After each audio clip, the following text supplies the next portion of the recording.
Okay, hey everybody, and welcome to heat transfer. Today we're going to be doing this example problem right here. You can go ahead and pause and read this. I'm not going to go through it all, but basically we're going to figure out how long it takes for this aluminum storage system to power storage system to reach 75% of the maximum energy that it can store, and then what the temperature of the aluminum plates are in that once we do that.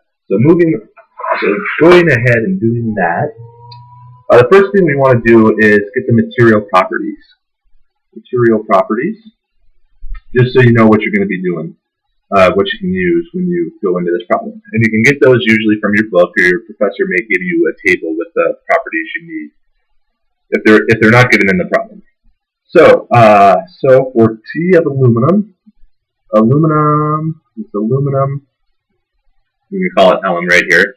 The temperature is 600 degrees K, because that's the temperature of the hot gas moving through the storage unit that we saw a second ago. And then, so T at 600 K, which is equal to 327 degrees C. To go through that, then the thermal conductivity will equal 231 watts per meter Kelvin. And then C for aluminum is 103. And then, well, this is joules per kilogram Kelvin. And then the density rho is equal to 2702 kilograms per meters cubed. So these are the material properties that we've got. Now I'm going to go ahead and take the problem that we just saw with that. We had that bank of aluminum plates. I'm going to reduce that to just one, because in this situation you can actually consider each one of these independent, because they're all going to charge at the same rate, and they're all going to store energy at the same rate. And since we're not looking for the total stored energy of the system, you can just look at the single bar and ignore all the rest of them. So it decreases a lot of the complexity. So out here we've got air flowing over this plate of aluminum. T of infinity is equal to 600 degrees C, which we used up there for finding the material properties. And then conductivity of air is about 100 watts per meter squared Kelvin. And the reason it's an about is because you have to interpolate when you look in the table back there. And then the aluminum, it starts out with a T initial equal to 25 degrees C. So that's the initial temperature of the aluminum when we go through that. And then right here, because of something we'll probably use a little later in this problem, I'm going to split this bar in half and say that the L of that half, which I'm going to call LC, and you'll understand why here in a second, is equal to 0.025, because the total bar is 0.05. So I just split the bar in half right along this line here. So went and cut it in half. So now that we have all those conditions in place, we're going to be trying to use lumped capacitance method. But in order to do that, you have to check the bio number. Bio number here. And the way that number works is the equation for it is equal to B, bio number, Bi, is equal to HL over K. And this L is actually equal to LC within the plate situation. Hopefully your instructors introduced this to you, the different situations. This LC varies depending on what shape you have, whether it's a plate or a cylinder or a sphere. So you need to research, find out what those are for other situations. So if we do this, then we have 100 watts per meter squared Kelvin times LC, which is 0.025 meters. Sorry, I forgot to put meters up here when I did that. I'm going to go ahead and flip it. Bio number, 0.2, and so on and so forth. K is equal to 231 watts per meters Kelvin. So if you solve that all out, you'll get up a number of 0.011. Okay. Now with the bio number, it is a legitimization of the lumped capacitance method. When you have air flowing over something and you're trying to figure out how much energy is stored, you want to use the lumped capacitance method because it's just a lot easier. We're going to call it LCM. But the only way you can use the lumped capacitance method is if the bio number is much greater than 1, or generally another rule that we use is just less than 0.1. So in this case, it's 0.001, which is much less than 1, and even less than 0.1. So LCM is valid with this. LCM valid. But you have to prove that the bio number yields something less than 1. If it doesn't, then you have to use some other method than LCM. Okay, but since LCM has been approved, we're just going to go ahead and do that. And the equation that you start out with is equal to rho v times c times theta I. And in this case, theta is equal to, I believe it's, just to make sure I tell you the right thing, T initial minus T infinity. That's how the theta works. It's just a placeholder for these two things. So you could put Ti minus T infinity in this location, but theta just makes it easier and easier to read. 1 minus exponential of negative T all over time constant tau. Okay, so that's your lump capacitance equation, and theta I is equal to this.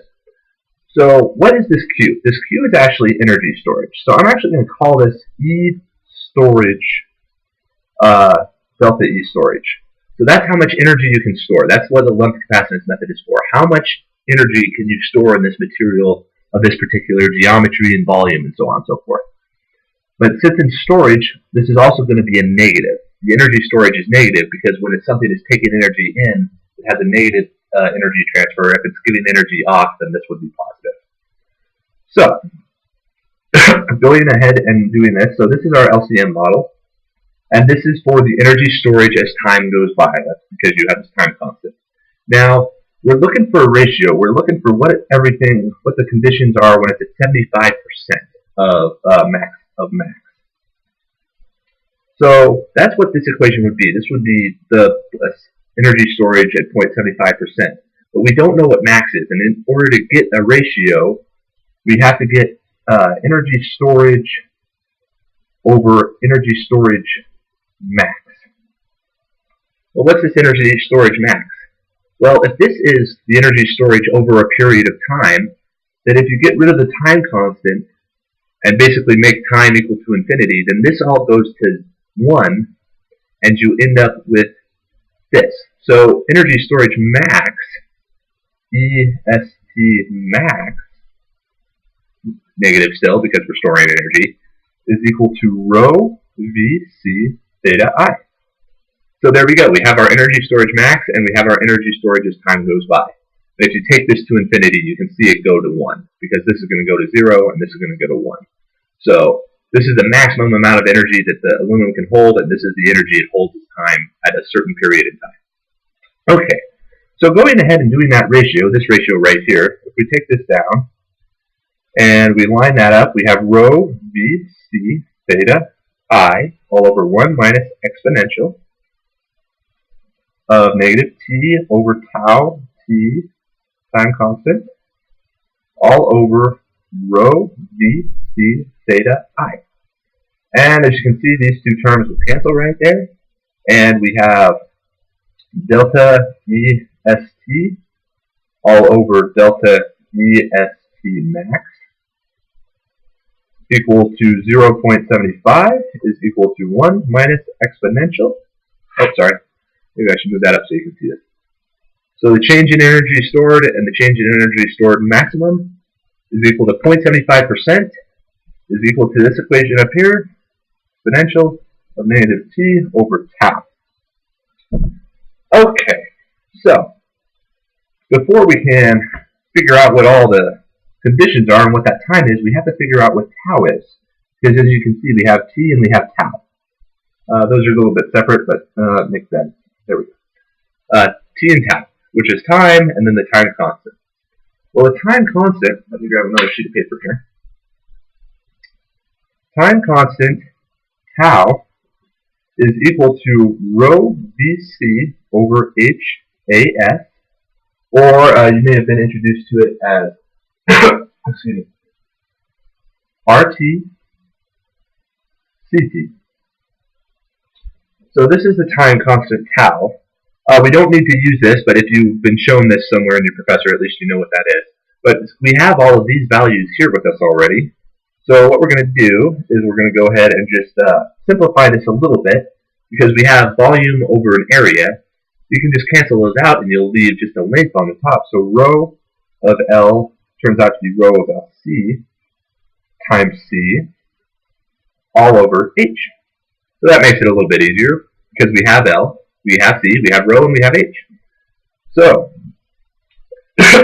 subbing all of those in, this is equal to 2702 kilograms per meter cubed density times 0.025 meters, which is the 1/2 of the total width that we had shown earlier.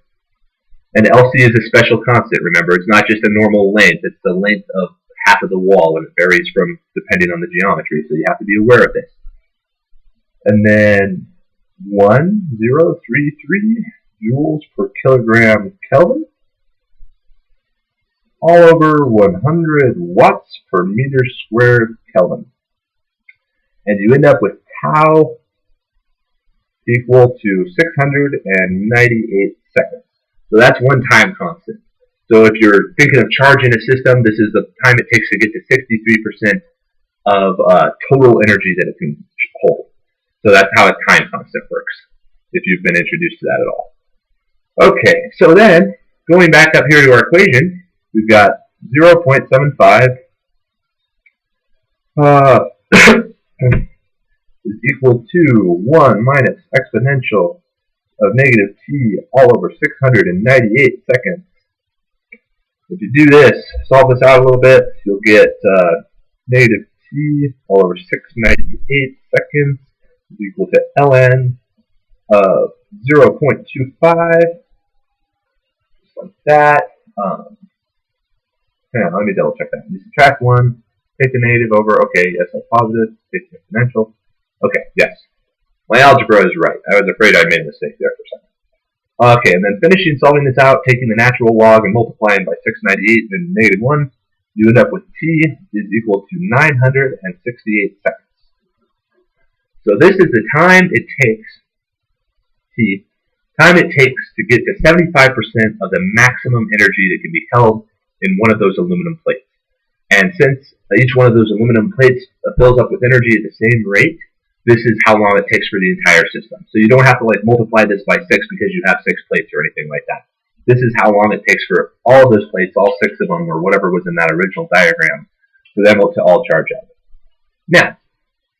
Now that we have this, we have to find out what the temperature is at this time. So we go back to Lenz's capacitance method again, and another version of LCM is theta over theta I. I'm going to split this here, because this is part B. Theta over theta I, which is equal to T minus T infinity all over T initial minus T infinity. Again, these thetas just serve as placeholders for these values, if you ever see them in there. Exponential of minus T all over tau. Okay. Excuse me. So, there's another version of the Lenz's capacitance method that you hopefully have been shown sometime. This is also equal to exponential of native bio number times Fourier number, if for some reason you've ever been shown that. But we're not going to go into that. So, looking at this then, what you can do is just focus on this part right here, because we're looking for the temperature at a specific time. We have T initial and we have T infinity. We're looking for T after some period of time has gone by.